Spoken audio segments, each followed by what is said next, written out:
He's a regular guest on the television and radio programs discussing trends shaping the auto industry.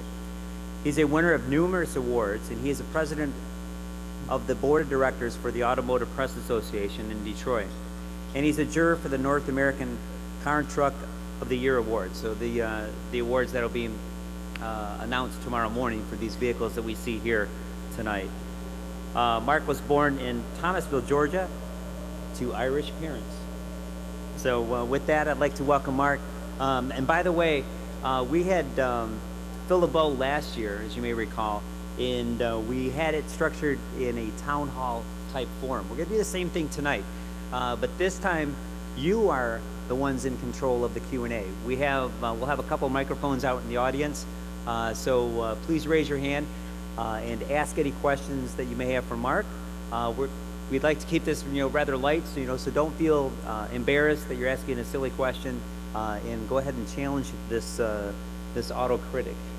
So, thank you, Mark. Thank you very much, Anthony. Thank you very much, and good evening. And thank you for inviting me. It's a real honor to speak to the SAA. And I've got to admit, it's fairly intimidating because most of you know how often I'm calling to ask you what you know. I figure I've got one advantage tonight, but it's a very short-lived advantage, so I'm going to make this quick. I've been writing advanced stories about all the vehicles that will be introduced here for the next couple of days. But embargoes are breaking all over town, even as we speak. So I've got to get to it pretty quickly before everybody knows what I think is my secret for the next few minutes. So with that, we'll begin. First up, we've got the 7th generation C7 Chevrolet Corvette, which was introduced just up the road in the Russell Industrial Center. And I believe we have a photo of it. There we go. The C7 Corvette. And you'll note that on the front fender, there's a little silver badge there. It's a little Stingray. This is actually going back to the name Corvette Stingray because Ed Wellburn, GM's design chief, challenged them. He said, if you can do a car that's good enough to get the Stingray badge, we'll pull the name out of mothballs.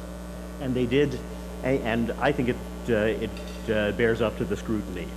But the Vette is also in line with one of the big trends that a lot of the vehicles you're going to be seeing. Oh, and by the way, no more slides. You don't have to worry. No PowerPoint or anything. I'll just leave that up there for the rest of the presentation because it's more interesting than just looking at me would be. But the new Corvette is right in the center of one of the major trends that will be taking place at this auto show, because automakers from all over the world have completely incorporated the idea of the upcoming fuel economy standards into their product plans. Everybody's offering vehicles that use less fuel and generate more power and better performance. The Corvette does that with a standard engine that produces 450 horsepower, a sub 4-second 0 to 60 time, and gets higher fuel economy than the outgoing model. That means that the base model will have better performance than the Z06 specialty model of the previous one, and less fuel economy. Reducing emissions without diminishing performance is one of the biggest themes that's taken place at the show today. And running more or less chronologically, here's the rest here's highlights from the rest of what you'll see over the next couple of days. Ford will introduce the next step in their attempt to reinvigorate Lincoln. It's the MKC crossover. It's the second step in a strategy to share platforms and powertrains with Ford models, but try to establish a distinct luxury persona and pricing strategy for Lincoln. The MKZ sedan that's going on sale now is the first step. The concept is a small crossover based on the Ford Escape. It should go into production about this time next year. Another of the luxury brands that's trying to make a statement will be Infiniti. They picked the other approach from Ford. They gave brand new architectures, platforms, completely distinct engineering basis to all of their cars, and now they're coming up with new different names. Tomorrow you'll see the Q50 50 sports sedan. It takes their styling to a really interesting new place, and it features some technologies that nobody has had before. Volkswagen is another brand that's, you know, they're tired of having been the people's car every place in the world except the United States, where they're a fringe player. Tomorrow they've got a vehicle that they're unveiling that gets them into a new segment that, you know, they haven't participated in before. Very much like the current Passat, they've said, we're going to stop telling Americans, you idiots, everybody else loves our cars, why don't you? They're going to look at what Americans actually buy and try to design vehicles to those specs. They were pretty successful with that on the Passat that went on sale last year. The vehicle you'll see tomorrow is the next step, and it looks like it should be pretty successful as well. There's another trend going on at the show, small crossovers, and I mean tiny crossovers. The Buick Encore, which you may remember from last year's auto show, based on the same platform as the Chevy Sonic. Subcompact car leading to a very usable little crossover. We're going to see at least one more of those this week. Tomorrow you're going to see the Honda Urban crossover, and I think this is a real big step for Honda. The styling is really eye-catching, and it is a vehicle that they're going to, you know, sell here in the United States. It'll come out of a new factory in Mexico that will also build the Fit. It should be arriving about a year from now as well. And for everybody who was afraid that they'd retire before Toyota got around to replacing the Corolla, the end of your wait is here. Tomorrow there's the Toyota Corolla Furia, a concept that's very, very close to the upcoming production model. And one of the things, I mean, the current Corolla is older, I think, than my, you know, 4th grade nephew, but it's continued to sell very well in spite of its age and in spite of the fact that there's a lot of very good new competition. This new one, when you get a look at it, more room, very, very distinctive new styling. It looks like it's going to make Honda, Ford, Chevy, Nissan, all of the others who have tried to take advantage of the Corolla's weaknesses, they may be in for a fight when the new Corolla comes on sale later this year. Also, tomorrow afternoon, there's a new Hyundai, which gives you a look at their image, their thinking for the 2nd generation of the Genesis. And we all know the Genesis sports sedan changed the way people perceived Hyundai. It was helpful in setting the stage for the growth they've enjoyed over the last few years. This is a whole new look, and they think that it will help them move the brand up a couple more notches. The last car that's going to be introduced tomorrow, I think, takes the theme of more power and higher fuel economy to almost cartoonish levels. It's the Maserati Quattroporte sedan, and aside from the fact that I just like saying Quattroporte, it's worth paying attention to because it features a 3.8-liter V8 that produces 523 horsepower and uses less fuel than the larger, less powerful V8 that the previous Quattroporte had. The Quattroporte is one of many vehicles on the show that relies on what I think is the show's most valuable supporting actor, ZF's 8-speed automatic transmission. I mean, it's on so many cars, both ones that are already on sale and ones that are being introduced this week. It's on so many cars, trucks, and SUVs that I thought about printing bingo cards and sending you all out to see who could line up 5 of them in a row. But instead, I'm just going to tell you that if a new vehicle is fast, powerful, fuel efficient, and not the Corvette, the odds are that it's got the ZF 8-speed transmission. I hope none of you are planning on leaving on Tuesday morning, because after last year where all the press events were squeezed into one battend to the next level, letting us know what they have in mind for future models, and the changes they made to the suspension are impressive enough that I expect it to, you know, be distinctively different behind the wheel from the Chevy as well. Let's see, what else? Tuesday, we've also got Nissan planning to fill in one of the few blank spots in their lineups, and unfortunately, what I know about that is still under embargo, but it's a small blank spot in their lineup that they're filling. We've got the new Lexus IS Sport Sedan, which is going to try to move Lexus into direct competition with cars like the Audi A4, BMW 3 Series. One of the things that was always a bit baffling to me about the previous IS is that it's hard to beat BMW in terms of style or performance, but nobody ever said that they love their BMW because it's got so much interior space and it's so comfortable. But still, Lexus said, yeah, we're just going to make it small too. People who like that kind of car, they must like small, cramped back seats. This time, they're going to try to give you a better back seat, and they're going to try to attract people with hybrids as well as V6s. Interestingly enough, while BMW, Cadillac, Hyundai, all of the other main players in that segment are going to 4-cylinder engines for their base model, Lexus won't, at least initially, have a 4-cylinder in the new IS. It'll be a V6 and a hybrid, and that'll be it. We have in the category of struggling luxury brands, joining Lincoln this year, we have Acura showing the replacement to the MDX. The good news, if you're Acura, is that they have more loyal owners and more of a persona than Lincoln, but they're still in the same boat where they're trying to develop a luxury vehicle based on the same running gear as a high volume car. The MDX is a look at what they've got next. And that's my quick preview of what you're going to see over the next couple of days. If you haven't already heard this, there's a smartphone app that you can download that gives you a map, a schedule of press conferences, streaming audio, streaming video, all that sort of stuff. Just go to wherever your app store is, North American International Auto Show.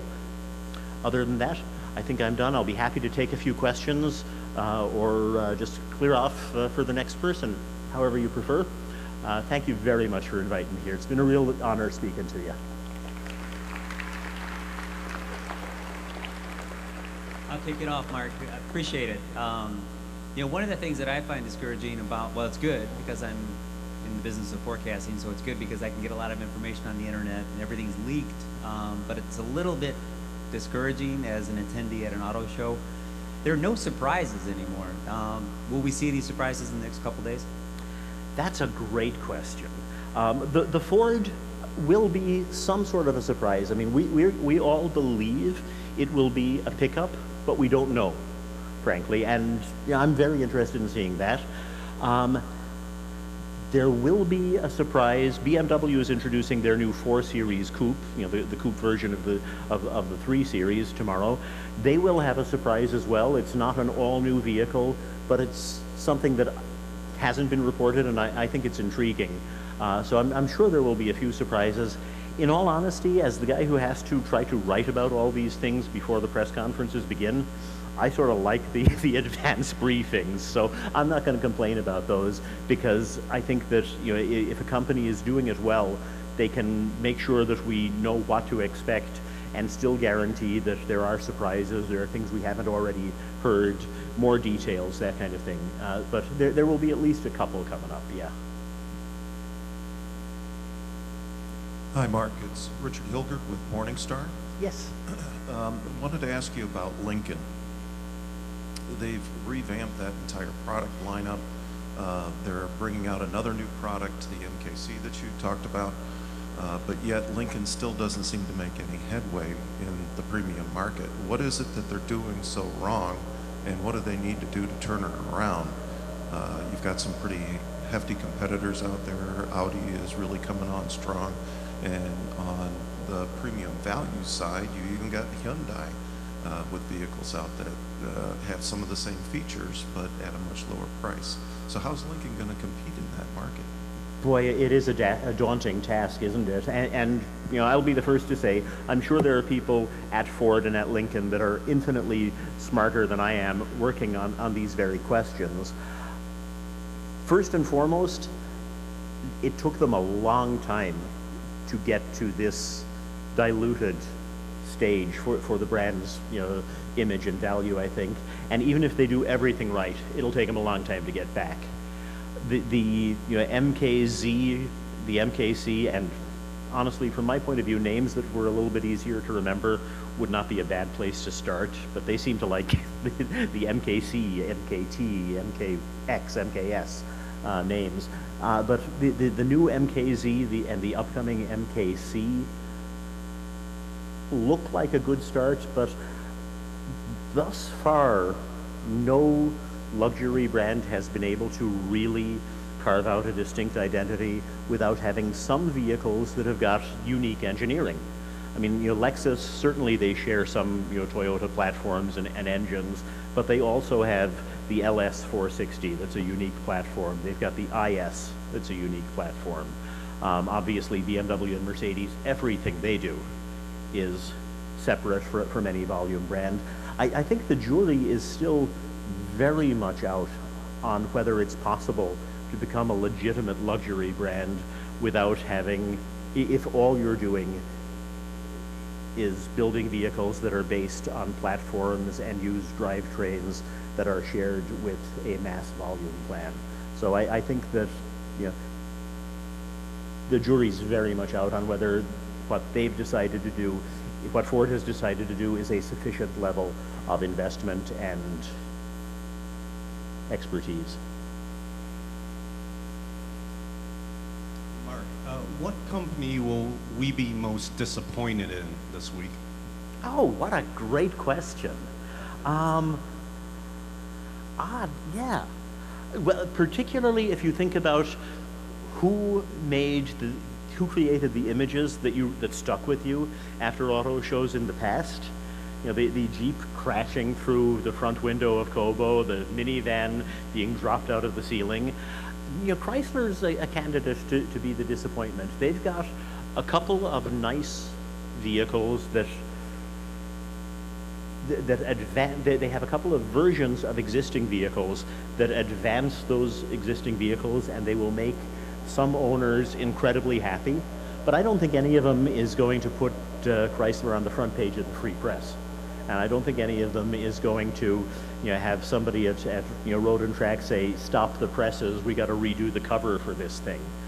So I think Chrysler, particularly when you look at all of the new vehicles they've got coming over the course of the next year or so.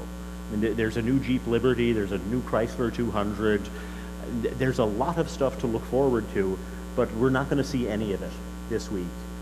So I think they may be the candidate for most likely to disappoint.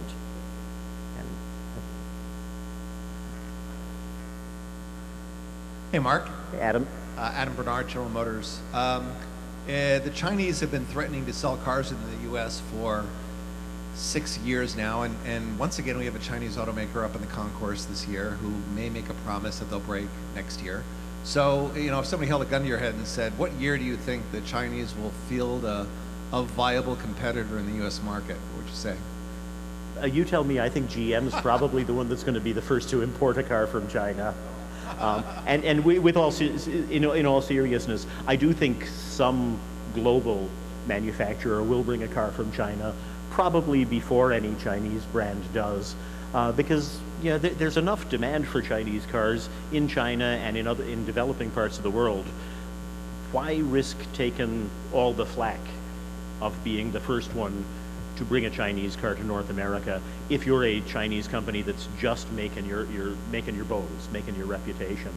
I would go where the money's easy, where it's fat pickings, and I think that it's just a matter of time before there's some vehicle, just as we're seeing vehicles imported from Eastern Europe, from Korea, other places, as all the different global manufacturers more thoroughly integrate their systems all around the world. I think we'll see somebody that's a brand we already know, that builds cars we already trust, being the first ones to bring something in from China, because it's just less risky and it's less work to do it if you're already a familiar name. Hey, thank you very much. This was a real pleasure. Have a great show. Oh.